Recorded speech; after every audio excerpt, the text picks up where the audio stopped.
Boas tardes, estamos con Lidia Senra, diputada no Parlamento Europeo pola coalición AGE Europa, e damos a benvida por primeira vez aquí aos estudios de Radio Líder e de xornaldelugo.com. Moitas gracias. Alexandra vai a facer unha pequena semblanza do currículum de Lidia Senra.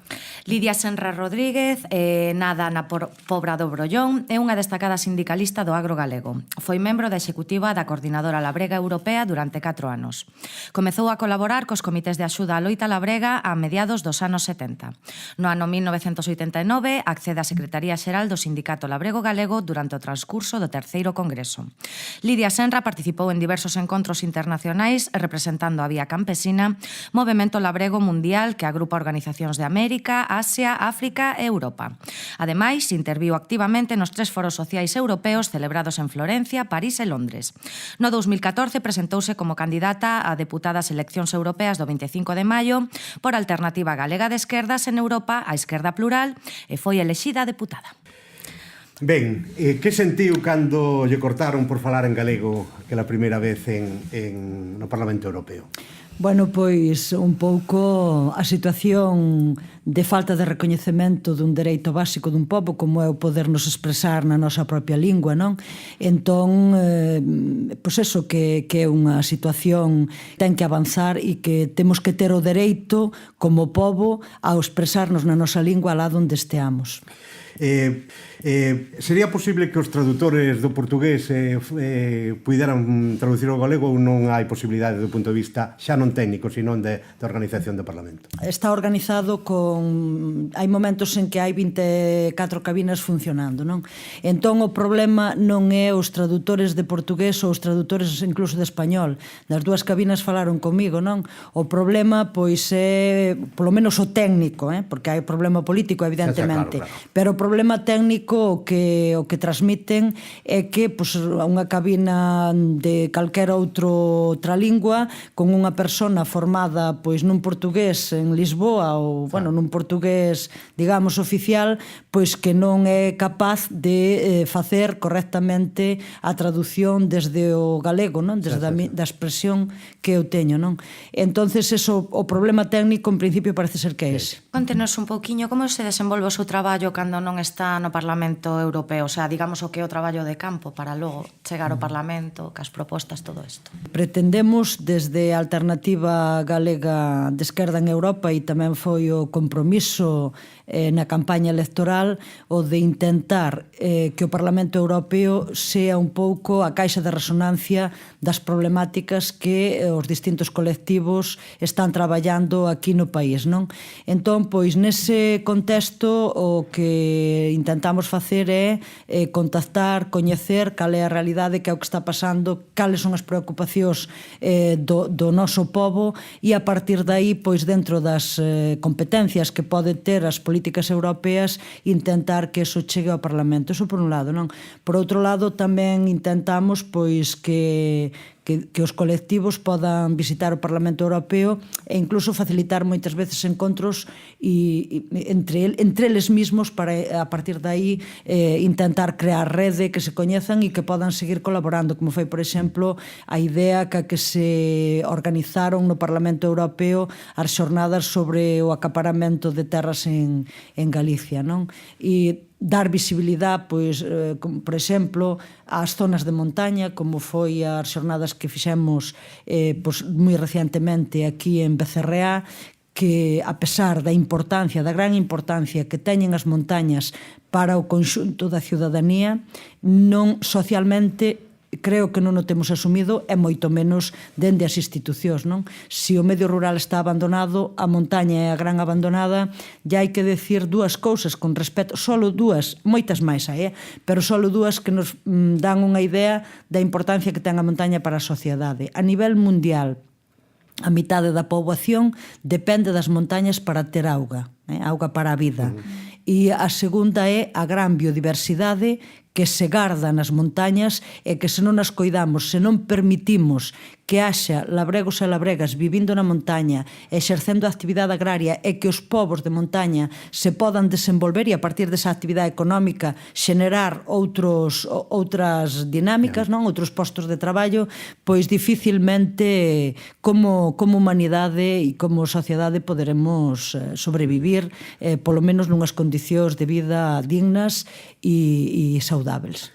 Deso imos falar precisamente desas xornadas de Esquerda Unitaria Europea en Becerreá, que asistiu, por certo, unha ponente austríaca. Como se desenvolveron esas xornadas? Bueno, as xornadas foron moi positivas. Saliron unha cantidade de propostas e de líneas de traballo impresionantes. Foron moi positivas por unha cousa, basicamente, porque foron unhas xornadas nas que se pretendeu, primeiro, ver a diferencia das políticas de montaña en Austria co noso país, con Galiza, non? Como dous estados que están na Unión Europea poden facer políticas tan diferentes na montaña. Collendo o caso de Austria, que é un caso donde xa incluso dende antes de entrar na Unión Europea tiñan a conciencia do importante e do fundamental que era manter as montañas, manter a vida, a actividade agraria, polo tanto as persoas vivindo e traballando na montaña e producindo alimentos na montaña. É un país como o noso, como a Galiza, dentro dun estado que pasa totalmente do medio rural e especialmente da montaña. Incluso cos fondos europeos, ver como en Austria se utilizaron para desenvolver e para fixar poboación na montaña, e aquí pasouse olímpicamente, non? Entonces eu creo que iso foi moi interesante de ver e que a propia xente de aquí foramos conscientes a través das dúas visións diferentes do contraste que hai, non? E por outro lado, porque deronlle voz a colectivos e a persoas que viven na montaña, que puxeron encima da mesa a problemática desde a súa propia vivencia e desde a súa propia experiencia, e o mismo que as propostas de traballo que se fixeron, non? Foi moi interesante. E por outro lado tamén foi moi interesante ver a través de unhas mostras que houbo de 3 proxectos diferentes como xente moza está intentando buscar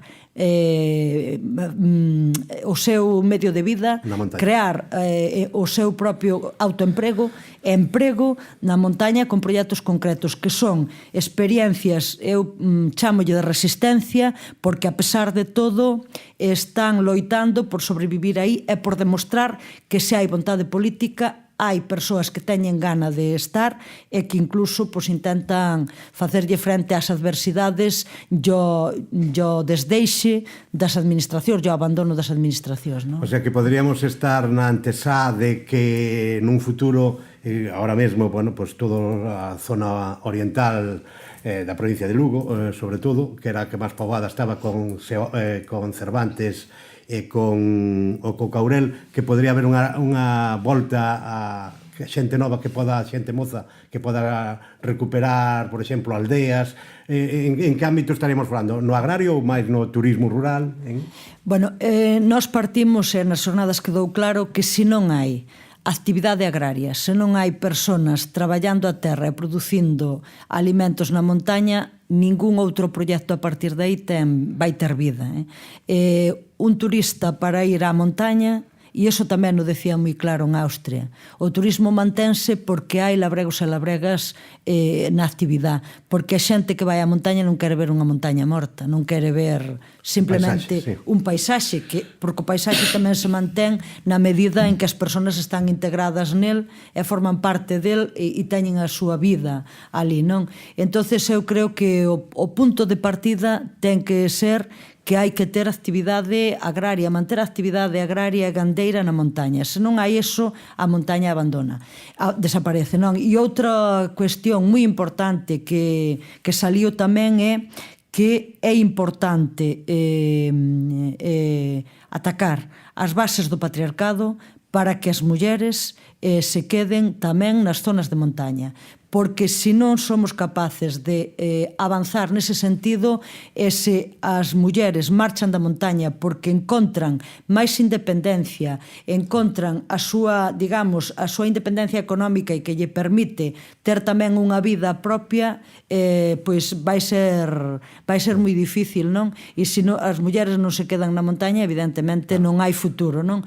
Entón eu creo que eso tamén foi unha clave que se tocou, e que se tocou tamén dende o análisis do que é, pois eso, o patriarcado e do que son as políticas actuales que non están tampouco contribuindo a avanzar en romper ese sistema. Sí, porque outro día escoitaba queixarse a varios habitantes das Fragas do Eume polo constriximento que existe para a actividade cando entras nunha zoa onde xa está catalogada, que é moi difícil facer cousas.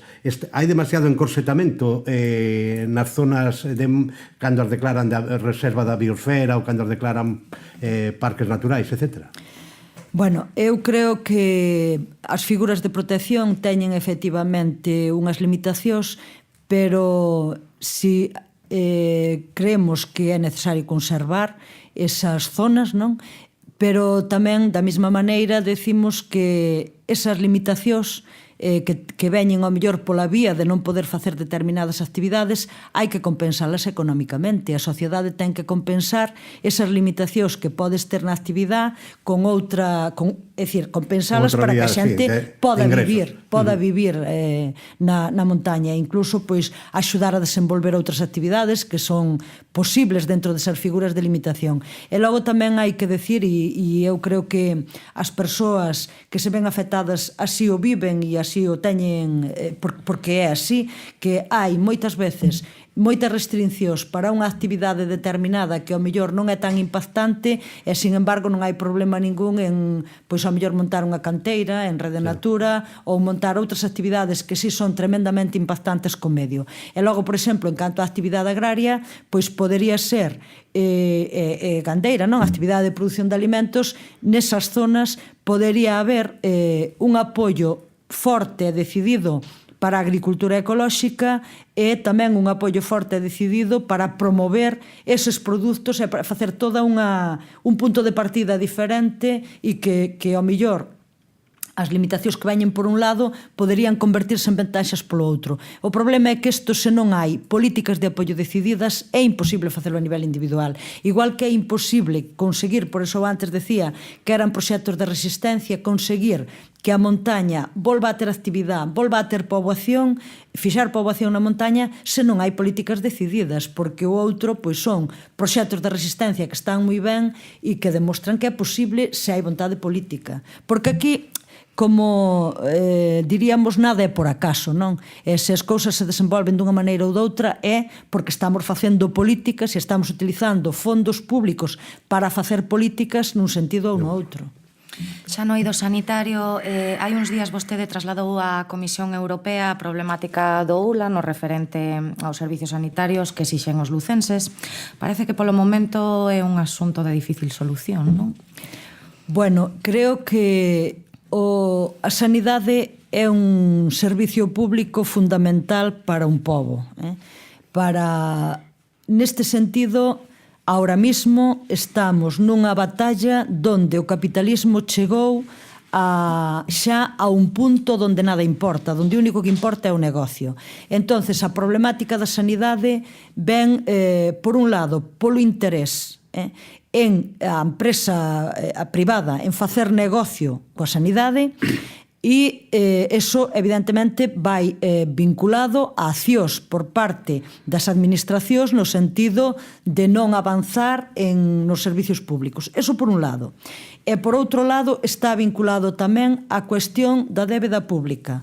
Non se pode esquecer que aquí os dous partidos que sosteñen o neoliberalismo, que é os conservadores e os socialistas e demócratas, tamén aquí no Estado español fixeron un acordo no Congreso dos Diputados dunha reforma exprés da Constitución para priorizar o pago da débeda. E iso significa sacar diñeiro público dos orzamentos públicos para priorizar a deuda. Se se prioriza a deuda, vai á costa de outros servicios. En este caso, estamos falando da saúde, dos servicios básicos para atender a saúde dos habitantes e das habitantes de Lugo e do país, pero tamén no ensino, non? Entonces eu aí quixera facer unha chamada de atención moi forte á sociedade que a saúde das persoas non se pode comerciar con ela e ten que estar por encima de todo, e aí temos que ter un compromiso clarísimo de defendela a saúde pública e a sanidade pública con uñas e dentes, e a enseñanza igual, porque son servicios básicos para a población e ten moito que ver, pois eso, ca deuda, ca austeridade e co negocio privado, non? Entón, eso é a ideoloxía neste momento dominante, é o que lle interesa ao capitalismo, é o que está facendo quen sostén estas políticas neoliberais, e o combate desde o noso punto de vista ten que ser moi forte, non ten que ser total. Queríamos avanzar en propostas e en cuestións que normalmente non nos chegan de primeira man, sino por medio de comunicación. O pago, ou en este caso o impago dos mariñeiros das plataformas noruegas. Parece ser que onte conocíamos que a cuestión o propia Unión Europea apoyaba de que se pague. Como está esa situación nestes intres? Bueno, aí este colectivo de persoas que traballaron moi duramente nas plataformas en Noruega, nos barcos noruegos, e que as cales lle foi retido un diñeiro, non, durante a súa época de traballo, e agora pois Noruega non lle recoñece ningún dereito, non? Entón, eles o que están reivindicando é que lle devolvan esa cotización e actualizada, claro, aos momentos de hoxe. Entón, bueno, Noruega négase. Dentro da propia Comisión Europea, pois dende a Alternativa Galega de Esquerda en Europa levamos feito bastantes, bueno, pois desde preguntas, unha carta que asinamos que se promoveu desde a Alternativa Galega de Esquerda e asinada por varios eurodiputados e eurodiputadas de distintos estados, até, bueno, a carta a Thyssen e agora unha carta a alta representante a Federica Mogherini, non? Que está aínda sin responder. Entón, bueno, un pouco o obxectivo é que haxa presión para que o goberno noruego pois cumpla con esta obriga, non? E con este dereito. Aí hai dúas cuestións. Unha, que desde o noso punto de vista o goberno galego debería implicarse a tope para conseguir que o goberno español intente abrir un proceso de negociación con Noruega, porque eso pode se resolver tamén pola vía de chegar a un acordo entre os dous gobernos, non? E por outro lado, a nós parécenos que, ainda que efectivamente desde a Comisión Europea se nos está dicindo que temos razón, que hai base e que eso que debería pois recuperar, que o colectivo de mariñeiros debería recuperar ese diñeiro, a nós parécenos que tampouco están utilizando todas as posibilidades que terían a través das relacións con Noruega para conseguir facer andar isto, non? Entón, bueno, nós estamos aí pois intentando, na medida do posible, ser útiles á loita deste colectivo e intentar, pois, por todas as vías posibles, ir poñendo graus de area para que por fin pois poidan chegar a conseguir recuperar este diñeiro que lles pertenece. O sea, que non sempre cando miramos o norte é a panacea, non? Non, evidentemente. O norte tamén son capitalistas e tamén defenden os intereses do capital, claro, evidentemente. O día 1 de xaneiro rematou o prazo da moratoria para a construción naval civil en Ferrol. Coa perspectiva destes 2 meses, en que situación se encontran nestes intres os asteleiros galegos? Bueno, eu penso que desde as administracións, tanto desde a galega como desde a do Estado, estuveron desaproveitando conscientemente toda esta etapa. Desde logo non houve unha política decidida para ir a por todas, para ir buscar traballo para os asteleiros.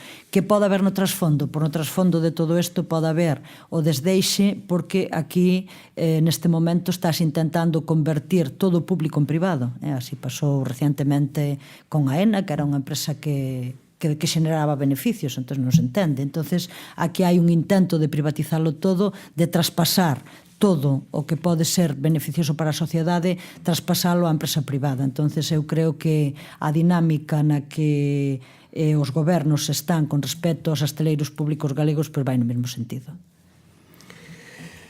Hai unha cousa que a mí me preocupa moitísimo e que está pasando moi desapercibida, aínda que xa levan tempo traballando, que o Tratado de Libre Comercio entre os USA e a Unión Europea. Eso está todo moi solapado, está ono facendo caladiño e a realidade é que ten unhas reformas de moito calado, incluso podría facer que os parlamentos, a voluntade popular dos diferentes parlamentos dos estados queden solapada por isto.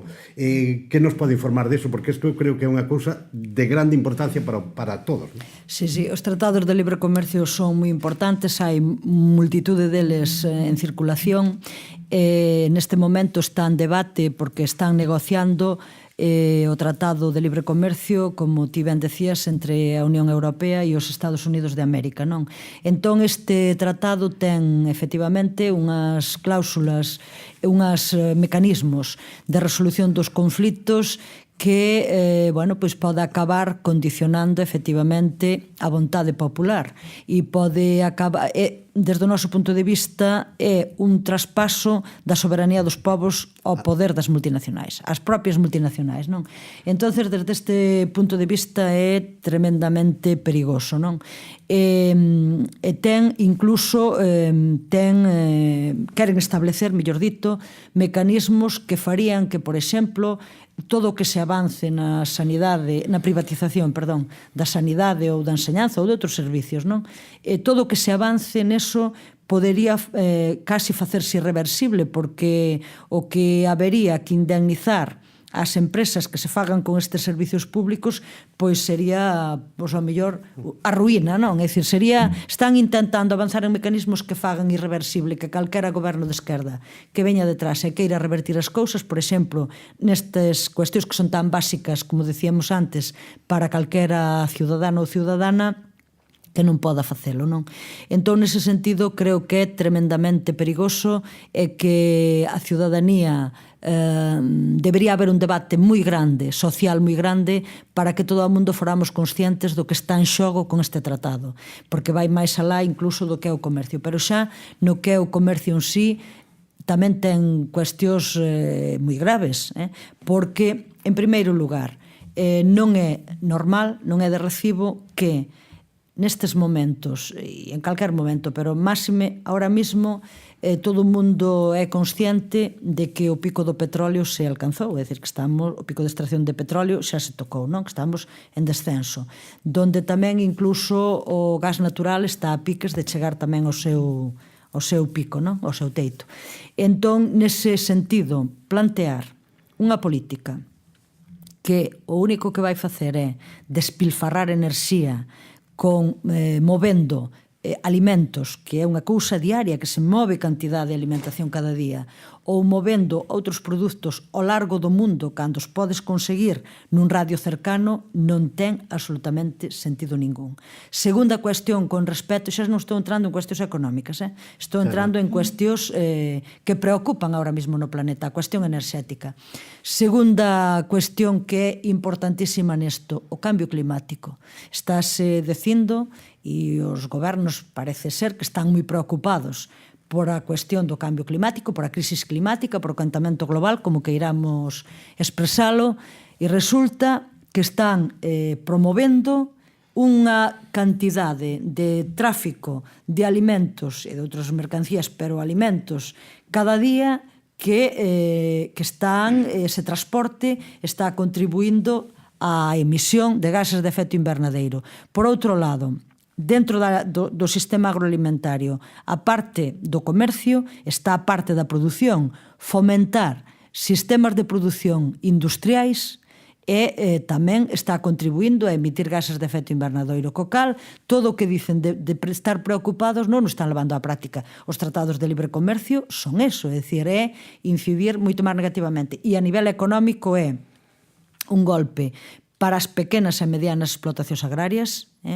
Eso é unha evidencia, o peche, a aceleración da destrucción das pequenas e medianas explotacións e tamén das pymes, das pequenas e medianas industrias. É dicir, non é beneficioso absolutamente para ninguén, a non ser para un pequeno grupo de industrias que se dedican ao negocio da agroexportación e para todo o que é o modo de produción industrial. Por lo tanto, non ten sentido ningún estar falando desto. E isto non quer decir que neguemos o comercio internacional. Non o negamos, pero o que si negamos é o tráfico de alimentos e de cousas que podes ter no teu entorno. Logo, se queremos tomar café, evidentemente temos que importalo. Se queremos tomar cacao, temos que importalo. Se noutras partes do mundo pois queren ter, non sei, pois algún produto que non teñen de forma natural no seu país, pois teñen que importalo, pero iso tamén ten que ter unhas reglas, porque non é normal que se este hipotecando a base territorial da alimentación de moitos países no sur para mover mercancías, para importar cousas, non? Entonces eso para nós é básico, hai que telo en conta tamén. O futuro mellor da agricultura con países como o noso estaría en pequenas explotacións ecolóxicas, por unha parte revertiría xente outra vez a agricultura e por outra, bueno, pues estaríamos aforrando toda esa enerxía, o sea, pode ser sustentável unhas pequenas explotacións ecolóxicas. Claro, ao ser ecolóxica o produto encarécese ou non van por aí os tiros? Vamos a ver, nós defendemos un cambio total na agricultura, na política agraria, que leve precisamente ao que nós estamos defendendo, pois, e que incluso é un planteamento que ven defendendo a vía campesina en todo o mundo, que é a soberanía alimentaria, o dereito de cada pobo a decidir a política agraria e alimentaria en función das súas propias necesidades, non? Neste contexto é evidente que para soster o planeta é necesaria unha agricultura basada na agroecoloxía, que xenere alimentos sanos e de calidade para a ciudadanía, que preserve o medio e que preserve a terra. Son totalmente rentables, socialmente, desde logo, xa hai moito tempo que está demostrado que son rentables e incluso xa non é que digamos pois dende o sector agrario ou dende o ámbito político, xa está habendo traballos como o libro que ven de publicarse recientemente de Xoán Carlos Carreira e Emilio Martínez, que fala precisamente de outro modelo de agricultura que é posible e da rendibilidade de outro modelo de agricultura para a sociedade. Están concienciados realmente os parlamentarios europeos para parar isto que están preparando os negociadores?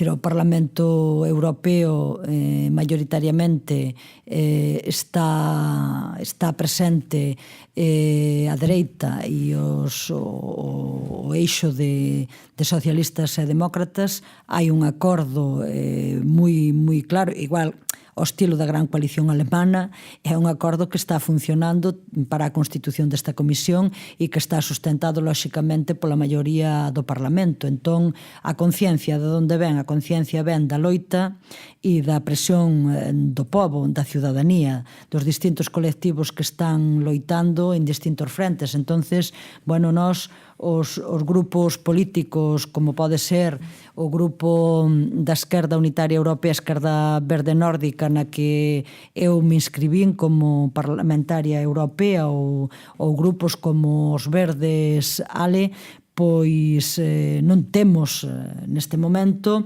forza para ganar votacións. E aínda que a tuveramos para soster os cambios, ten que haber unha organización moi forte da ciudadanía. Non hai cambios si, primeiro, as forzas que pretenden dar o cambio nas institucións non responden ao que realmente están defendendo os colectivos e ao que está defendendo a ciudadanía, e os cambios, ainda que os houbera, non se sosterían se os movimentos sociales e as organizacións sindicales non teñen a forza suficiente e o interés en soster eses cambios. O sea que é unha cuestión peliaguda e pode ser que non se pode parar, porque estamos falando do Tratado de Libre Comercio con Estados Unidos, pero está tamén negociando de Canadá. será semellante, non? O de Canadá está cerrado xa, e xa sabemos cousas do de Canadá, xa sabemos, por exemplo, que pretenden, unha vez que entre en vigor, que pretenden que, bueno, pretenden non, abren a importación de carne, por exemplo, equivalente ao 0,6% da produción e do consumo da Unión Europea. Eso que quere decir? Quere decir que se xa somos autosuficientes a nivel da Unión Europea na carne, na produción de carne, o que vai significar é sacar do mercado carne das nosas explotacións de vacún de carne, e isto para nós é grave, e volvemos outra vez un pouco ao mismo, non? Que sentido ten importar algo que tú tes no teu ámbito cercano, non? E ademais, que sentido ten, por exemplo, estar pois eso, movendo esa cantidad de alimentos cada día. Entón, eso é preocupante, porque vai ser dar un paso máis. O de Canadá non está ratificado aínda, pretenden sometelo a ratificación no Parlamento Europeo durante este ano. Eu, de todas formas, son optimista no sentido en que está habendo unha presión moi forte da ciudadanía, está habendo campañas en toda a Europa, pero non só en Europa, sino tamén en Estados Unidos, en contra deste tratado, porque, volvemos outra vez un pouco ao principio, son tratados que responden única e exclusivamente aos intereses das multinacionales. E non só o que se me esqueceu antes, non estamos falando só de agricultura neste tratado ou dos mecanismos que van traspasar a soberanía dos povos ás multinacionais. Estamos falando tamén do intento do que lle chaman a converxencia regulatoria, que é equiparar a legislación. É dicir, nós sabemos moi ben que a nivel laboral, por exemplo, as normas aquí na Unión Europea son máis favorables aos traballadores e traballadoras que son nos Estados Unidos, pois o que se pretende é equiparar a Europea dos Estados Unidos. A nivel de seguridade alimentaria pasa exactamente o mismo. Aquí hai moitos produtos que están... Aquí non temos... A agricultura industrial non é que non teña problemas, pero hai produtos químicos que aquí están prohibidos, que en Estados Unidos están autorizados. Os transxénicos que aquí temos aínda un nivel de contención, nos Estados Unidos abertamente. Alimentos procedentes de animales clonados, que aquí están prohibidos en Estados Unidos, non? É dicir, hai radiación dos alimentos, hai toda unha serie de normas que influyen na seguridade alimentaria e que en Estados Unidos non... Sí. Están a piques de rematarse o sistema de cotas lácteas na Unión Europea, algo que levan reivindicando os labregos galegos dende o mesmo momento en que se instauraron. Porén, comezan a oírse voces demandando que as cotas sigan. Explíquenos un pouquiño o estado da cuestión. Bueno, dende o sector aquí en Galicia houbo unha loita moi forte cando se entrou no mercado común e cando se empezou a aplicar a Organización Común de Mercado do Leite, non? E as políticas leiteiras, porque era tratar realidades diferentes ca mesma política. Entonces, o que se defendía naquel momento era a necesidade de ter máis dereito a producir, porque encaixábasenos totalmente e ademais o noso mercado de produtos lácteos estaba en aumento e, polo tanto, éramos deficitarios con relación ao noso mercado.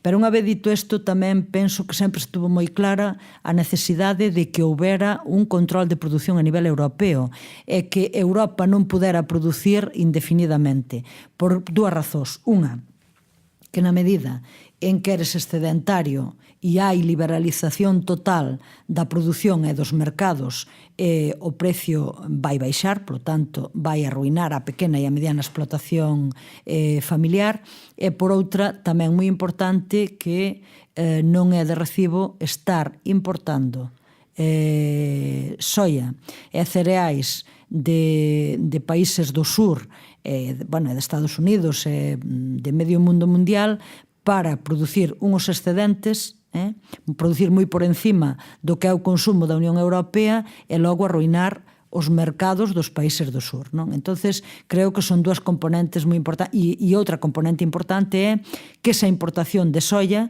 faise fundamentalmente a base de expulsar ao campesinado das terras que necesita para producir a alimentación básica dos seus povos no sur do planeta. Entón, esas son cuestións claves que hai que ter en conta se realmente queremos ter unha política que sirva para toda a humanidade, non? Por senón, estar dicindo que apoiamos o desenvolvemento dos povos do sur porque queremos o libre comercio é totalmente falso e é unha ironía, non? Por non decir cousas máis graves.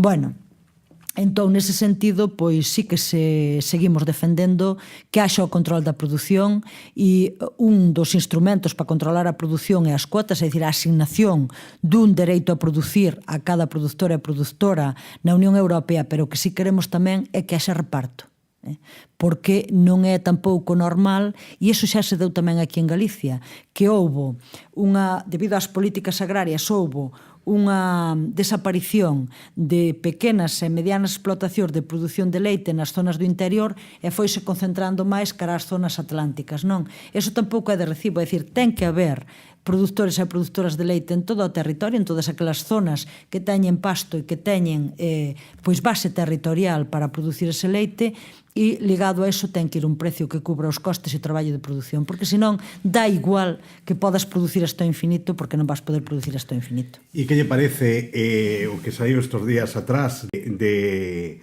a multa a todas as centrales leiteiras? Que se pode facer con este? Bueno, vamos a ver, en primeiro lugar, eu creo que as industrias lácteas veñen facendo o que lle dá exactamente a gana, porque a administración lle ven permitindo facer eso, justamente o que lle dá a gana. Dende as distintas organizacións e dende o Sindicato Labrego Galego desde fai moitísimos anos veñen demandando a necesidade da negociación colectiva. A nivel da Alternativa Galega de Esquerda en Europa e aquí no Parlamento Galego, vimos demandando tamén a necesidade de establecer os cauces para que haxa unha verdadeira negociación colectiva onde os representantes dos sectores produtores se podan sentar coa industria e podan chegar a acordos de precio mínimo, porque se isto se dera, non pasaría isto. A normativa da competencia a lei da competencia pois non deixa de ser unha lei para favorecer precisamente as grandes empresas, porque esa mesma lei é a través da que se lle impide chegar a acordos entre produtores e industrias, acordos de precio. Entonces, se eso se tuvera feito, non estaríamos neste momento falando do que estamos falando. E despois, claro, a min pareceme moi ben que se castigue efectivamente as prácticas irregulares, pero o que ten que asegurar a administración é que eses millóns de multa, esa cantidad de miles de euros de multa, non vai salir precisamente dos produtores e produtoras. Que é o que temen agora, declaraba. Incluso a multa, en comparación, que é 800 millóns, a multa é de 200 millóns, aínda hai 600 millóns, separan 600 millóns entre a multa e o que conseguiron. Pero o máis curioso era que a propia ministra de Agricultura preocupábase moito polas industrias e non di nada dos labregos que foron e dos gandeiros que foron os que en realidad se lles usurpou esos cartos. Claro, é que os produtores e produtoras son sempre os gran prexudicados, efectivamente, e desgraciadamente hai que dicilo así, nas institucións neste momento o que menos preocupa é o traballador, a traballadora, o labrego ou a labrega, o que menos preocupa é as clases populares. Entonces, como eso non preocupa, claro, a súa preocupación é a industria, pois que se preocupe algo e que poña os cauces para evitar que precisamente esa multa repercuta nos produtores e produtoras. Vamos a avanzar noutro tema de cotas, porque estamos rematando xa o tempo. O tema das redes de deriva, as cotas, o xeito é unha rede de deriva pequechiña, pero si é rede de deriva. A final darana por boa e non lla sacarán, os mariñeiros dicen que non afecta para nada porque non é que incida directamente arrastrando no fondo mariño. Como está esa situación? Bueno, pois o tema das redes de deriva e o salvagardar da prohibición das redes de deriva ao que é a pesca artesanal, que no noso caso, no caso galego, sería o xeito. É unha batalla que empezou pois desde que se constituíu neste novo mandato a Comisión de Pesca, non? Entón, nese sentido, o que se ve, hai unha proposta da Comisión Europea que, bueno, pois plantea a prohibición de todo. Tamén o que se viu durante este debate é que a Xunta de Galicia pasou totalmente de informar e de decir que, bueno, explicar cal era a situación aquí, que había o xeito, que había a pesca artesanal. Eso, según dice a Comisión, non recibiu en ningún momento ningunha preocupación, nin a Xunta de Galicia lle transmitiu nada, cousa por outro lado tampouco nada rara, desgraciadamente, non? Porque a preocupación que ten pois polas cuestións básicas para este país pois queda bastante evidente, non?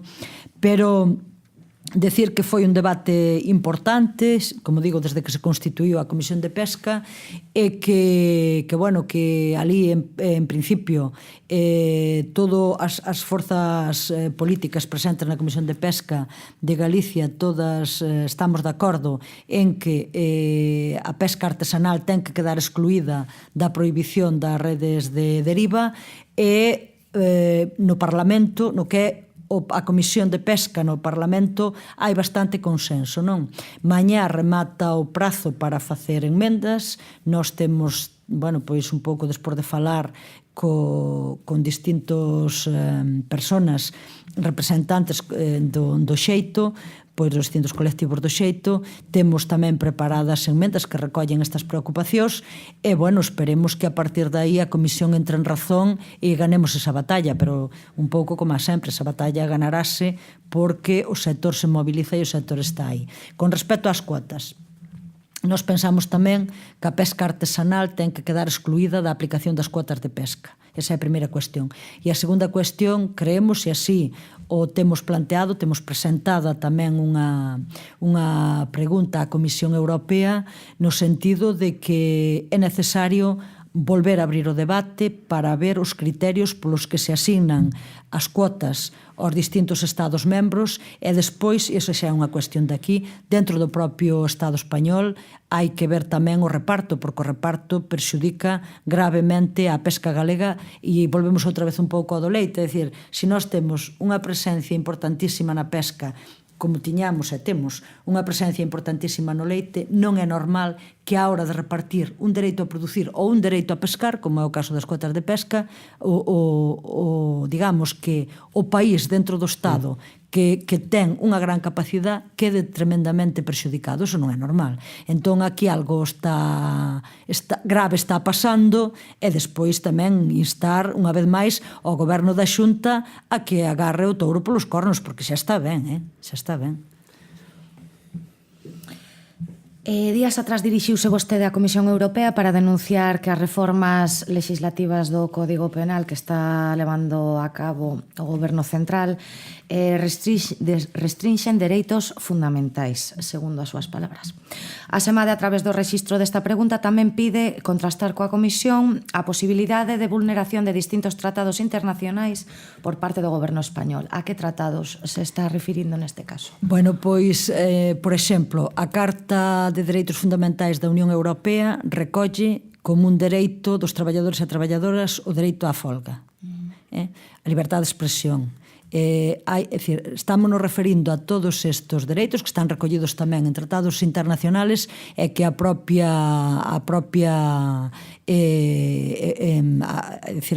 Carta Fundamental de Dereitos a propia Carta de Dereitos Fundamentais da Unión Europea recolle, é que con estas reformas estánse vulnerando. Eu teño que recordar que aquí no noso país, sin ir máis lonxe, hai dous traballadores e dúas traballadoras condenados a pena de prisión, que non entraron aínda no cárcere, pero que están condenados a penas de prisión por exercer o dereito á folga. A partir das reformas que están intentando poñer en marcha, bueno, son reformas que van única e exclusivamente orientadas a intentar reprimir as loitas sociales e a protesta social, porque estamos nun momento onde o capitalismo arrecia, onde queren por encima de todo salirse cos seus intereses, salir cos seus beneficios, e o goberno que está facendo é poñer as bases para que tamén dende o aparato do Estado contribuir reprimindo a ciudadanía para que sigan os intereses do capital por encima dos dereitos das persoas. E iso non o podemos consentir e temos que denuncialo. Non podemos consentir unha volta atrás. Non podemos deixar que nos engañen con eufemismos como que esconden a cadena perpetua, co eufemismo de pena de prisión permanente revisable. Eso é volver atrás, é volver á cadena perpetua. Podemos chamarlle como queiramos. E eu creo que eso temos que ser moi conscientes, que levamos moito loitado a ciudadanía, as nosas xeneracións, pero os que nos precederon incluso deron a súa vida, moitos e moitas, ou acabaron no cárcere para avanzar nos dereitos, avanzar nas libertades. Non podemos permitir que a liberdade de expresión, a liberdade de movilización, a folga, en fin, os dereitos que temos acadados non podemos permitir que volvan atrás. Ben, pois ata aquí o tempo de conversa con Lidia Senra. Agradecemoslle moito que estivese hoxe aquí diante das cámaras e tamén en Radio Líder. Agardámola a ver en calquer momento. Nada, pois foi un placer para min compartir este espazo con vos e tamén, bueno, pois cando queirades seguimos falando. Ben, pois moitas grazas e ata unha nova entrega de Falando con.